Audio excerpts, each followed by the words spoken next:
Coach, every week we get together, we talk about the games we've seen or the games coming up. But every week there's bye weeks. Sure. And we don't really talk about those teams very much. But let's talk about what goes on with bye weeks for a coaching staff.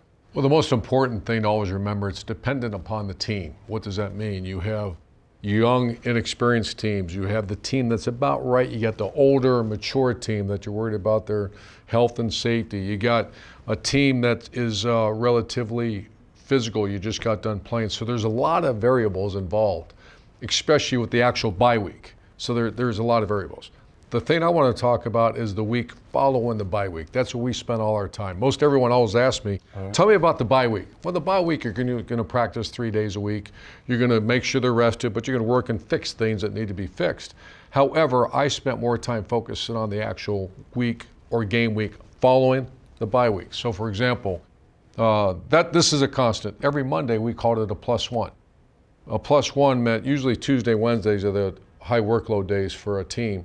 In a bye week, I bumped it to Monday, Tuesday. Why? Because I gave them the back half of the week even more time to get rested and heal their body, ready to go play that next game. So the bye week is critical. I think the game week following the bye week is even more critical. And what adjustments do you make? Take us through that following week. Yeah, so Tuesday, Wednesday, Tuesday's full pads, and it's the run game, first and normal and all that. Wednesday's more pass-oriented, third downs, red zone.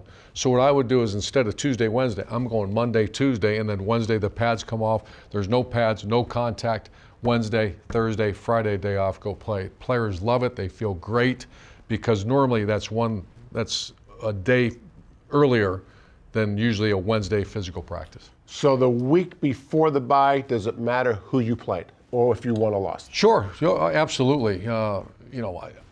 Win or loss, yeah. Coaches I get very upset, and we probably practice really hard. But even more importantly, if the players is a tough, hard-nosed physical game, you back way off. If it's a team that maybe, like example, Ohio State has had some relatively non-challenging games because they're just so much better than teams are playing, I would practice really hard because that's basically my game, because it's good on good. How about the week after the bye? Does it matter who you play? Yeah, I think so, but not really to me. It does as far as strategy, not as far as getting the team ready. What's the most important thing for a player?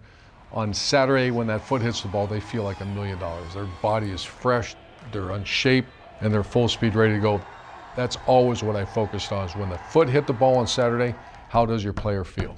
So I'm on your team, but I don't start. I'm a second team guy. This is a great conversation. Do I practice more? Do I practice less? Do I get the scrimmage? What do I do? All right, great conversation. So the question is, I'm a backup player. I used to, like you did, I think. There's a lot of coaches scrimmage those guys, and I mean full scrimmage. Right. And I did it.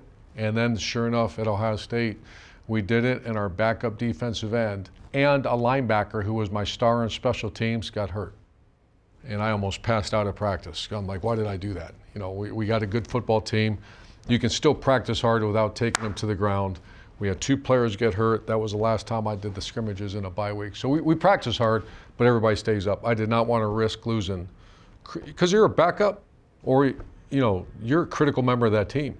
You can't lose one of your defensive ends, and you can't lose a linebacker that's your stud on special teams.